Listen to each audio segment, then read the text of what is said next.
अर्जुन गए, लेकिन भगवान स्वयं भील बनकर आए और खुद की पत्नियों को चुराकर भाग गए।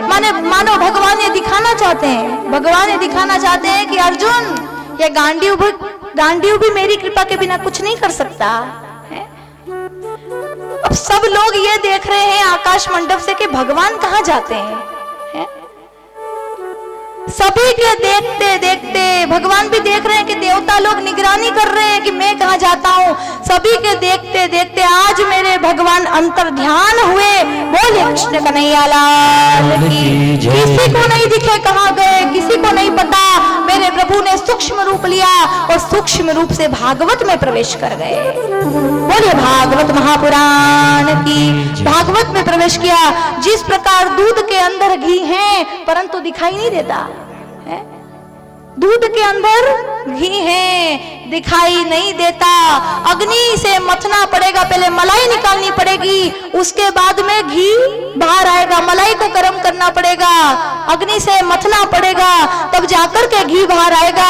उसी प्रकार श्रीमद् भागवत में ये कोई किताब कॉपी पन्ना नहीं है, इसमें साक्षात कृष्ण विराजमान है। भक्ति रूपी मंथन करना पड़ेगा, भक्ति रूपी मंथन करना पड़ेगा, तब जाकर के श्री कृष्ण ऊपर आएंगे, तब जाकर के हमें दिखाई देंगे, है?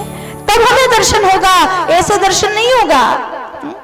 किसी को दिखाई नहीं दिए कहां गए। सूक्ष्म रूप से भगवान भागवत में प्रवेश किया और भगवान जैसे ही भागवत में प्रवेश किए तो कलयुग का आरंभ हुआ। व्यक्ति की इतनी साधना कहाँ है कि तपस्या करेगा, हवन करेगा, बेचारा यज्ञ करेगा तो कितनी लकड़ियों में सूक्ष्म जीव रहते हैं, जलकर भस्म हो जाएंगे, तो पाप अलग भोगना पड़ेगा।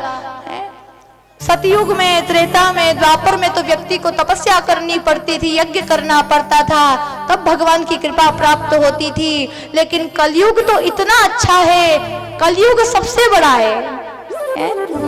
यह युग बड़ा प्यारा है, कलयुग जैसा कोई युग नहीं है। क्योंकि यहाँ पर न तप श्रेष्ठ बताया गया, न कलयुग में साधना श्रेष्ठ बताई गई। कलयुग में तो केवल कलयुग केवल नाम आधारा,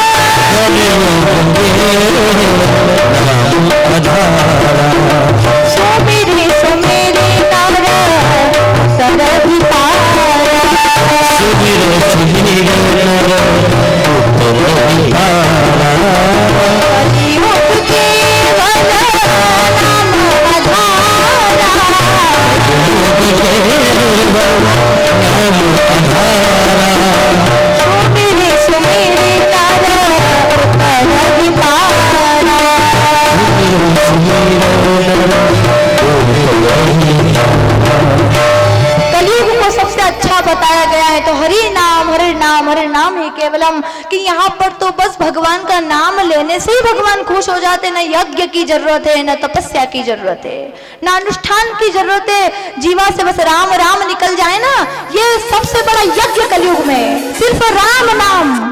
कलयुग में सबसे बड़ी तपस्या ही राम नाम है, सबसे बड़ा अनुष्ठान यज्ञ ही राम नाम है। तपस्या से भगवान मिल जाए नहीं मिल जाए कोई भरोसा नहीं, यज्ञ अनुष्ठान से भगवान मिले ना मिले कोई भरोसा नहीं, लेकिन राम नाम के आश्रय से परमात्मा की प्राप्ति हो जाएगी। भक्ति तो बाहर का विषय है, पूजा तो बाहर का विषय है, लेकिन भक्ति तो अंदर का विषय है, प्रेम तो अंदर का विषय है। प्रेम तो अंदर से होता है, बाहर से थोड़ी होता है।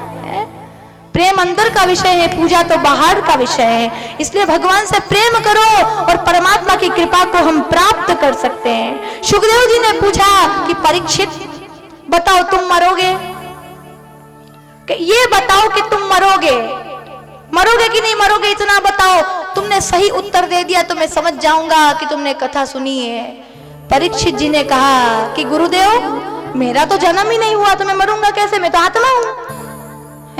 और आत्मा न कभी जन्म लेती है न कभी मरती है, क्योंकि भगवान गीता में कहते हैं वांसासि जीर्णानि यथा विहाय नवानि गृह्णति नरो पराणि तथा शरीराणि विहाय जीना नन्यानि संयानि नवानि दे।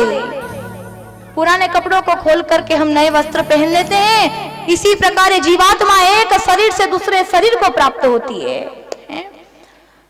ना तो आत्मा को शस्त्र काट सकते हैं, न इस आत्मा को वायु उड़ा सकती है, न इस आत्मा को जल गला सकता है।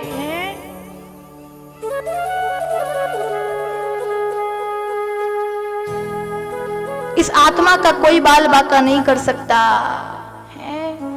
देहिनो स्पन्य था देहे कौमारम यौवनम जरा तथा देहांतर प्राप्ति धीर स्तत्र न मुहति। पहले बालक थे, फिर जवान हुए, फिर बूढ़ापा आ गया। शरीर भी एक जैसा नहीं रहता है, लेकिन ये आत्मा तो अमर है। जन्माध्यस्य जाति धर्मा कुल धर्माश्च शाश्वता। जन्म भी होता रहता है और मृत्यु भी होती रहती है। सब कुछ यहाँ होता है। पुनरभि जन्मम पुनरभि मरणम पुनरभि जननी जठरे शयनम। कर्मों के आधार पर जन्म मृत्यु यहाँ होती रहती है। परीक्षित जी ने कहा, गुरुदेव मैं तो नहीं मरूंगा, मैं तो आत्मा हूँ। आत्मा ना कभी जन्म लेती है और ना कभी मरती है।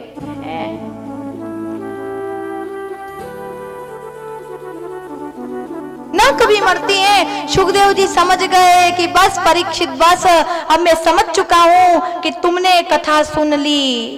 परीक्षित जी ने सुखदेव जी का पूजन किया और सुखदेव जी अंतर ध्यान हुए। कहकर गए थे कि आज वो तक्षक आएगा और तुम्हें डस लेगा। तक्षक सर्प आया, किसी संत ने बीच में रोकने की कोशिश की, बहुत सारा पैसा दिया और उसको उसकी वहां से विदाई की कि तुम चले जाओ, मार्ग में आने की कोशिश मत करो। संत जी रोक सकते थे मृत्यु, लेकिन नहीं रोक पाए, चले गए वहां से, चले गए। तक्षक सर्प आया, परीक्षित जी को डस लिया। वो तो वैसे ही भगवान की कृपा प्राप्त कर चुके थे और उनका शरीर वही राख बन गया। जन्मेजय को क्रोध आया, यज्ञ किया, विशाल सर्प यज्ञ किया। आस्तिक मुनि आए, यज्ञ को रोक लिया, कहा कि देखो जीवन मरण परमात्मा के हाथ में है, ऐसा मत कीजिए। बहुत समझाया। मार्कंडेय ऋषि ने सोचा कि अब तो बस प्रलय देखना है कि भगवान जरा दिखाई तो दे। मार्कंडेय ऋषि समुद्र में प्रवेश कर गए तो उन्हें भगवान की दिव्य झांकी के दर्शन हुए। करार विंदेन पदार विंदम मुखार विंदे विनिवेशयन्तम वटस्य पत्रस्य पुटे शयानम बालम मुकुंदम मनसा स्मरामि। वट वृक्ष के ऊपर भगवान बाल रूप में है, अपना छोटा सा पैर का अंगूठा मुंह में लिए हुए हैं। मुंह में आपने देखा भगवान का फोटो, भगवान बाल रूप में है और छोटा सा अंगूठा पैर का मुंह में ले रखा है। भगवान बड़े सुंदर दिखाई। मार्कंडेय मुंह में होकर के भगवान के गर्भ में चले गए। मार्कंडेय मुंह में होकर के गर्भ में चले गए। भगवान ने फिर उनको गर्भ से बाहर निकाला, फिर बाहर निकाला, फिर समुद्र में गिर गए। भगवान का अंतर ध्यान होना। जितने भी संत थे सब उठ के चले गए और मेरे प्रभु तो प्रत्यक्ष रूप में आज भी भागवत जी में विराजमान है। नाम संकीर्तनम यस्य सर्व पाप प्रणाशनम प्रणामो दुख शमनस्तम नमामि हरिं परम। सर्वे भवन्तु सुखिनः, सर्वे सन्तु निरामया, सर्वे भद्राणि पश्यन्तु मा कष्टन्तु प्रभाग भवेत्। आप सभी का बहुत बहुत धन्यवाद। भगवान की पावन कथा श्रीमद् भागवत महापुराण का आज हम यहीं पर विराम करते हैं। भगवान आप सभी को हमेशा खुश रखे, भगवान आप सभी को हमेशा सुखी रखे। ये मेरी व्यासपीठ से आप सभी के लिए मंगलमय कामनाएं हैं। आप सभी का बहुत बहुत धन्यवाद। देखिए मुझे आता कुछ नहीं है, मैं तो बहुत छोटी बच्ची हूँ अभी, मुझे कुछ नहीं आता है। हो मेरे अंदर वो वाणी नहीं है, लेकिन कहते हैं ना करने वाले राम जी, कराने वाले राम जी। मुझे तो कुछ नहीं आता है, मैं तो बहुत ना समझ हूँ। लेकिन जैसी मेरी माँ सरस्वती मुझसे बुलवाती गई, मैं वैसा वैसा बोलती गई, मेरे गुरुदेव की कृपा से, क्योंकि मेरे वाईफाई मेरे गुरुदेव है उधर से कांटेक्ट रहता है, ऊपर वाले से सीधा माँ भगवती से कांटेक्ट है। जैसा जुड़ता गया, जैसा नेटवर्क आता गया, मैं बोलती गई। बाकी मेरे अंदर कोई ज्ञान का अवलंबन नहीं है। आपने मुझे इस लायक समझा, कथा करने का मुझे अवसर दिया है। आप सभी के चरणों में खूब खूब वंदन, आप सभी को खूब खूब धन्यवाद। यजमान परिवार को मेरा खूब खूब धन्यवाद। भगवान आप सभी को हमेशा खुश रखे, भगवान आप सभी को हमेशा सुखी रखे, ये मेरी भगवान से प्रार्थनाएं हैं। जिन संगीत के बिना हमारी कथा भी अधूरी रहती है, ऐसे तीनों संगीतकारों को बहुत बहुत धन्यवाद।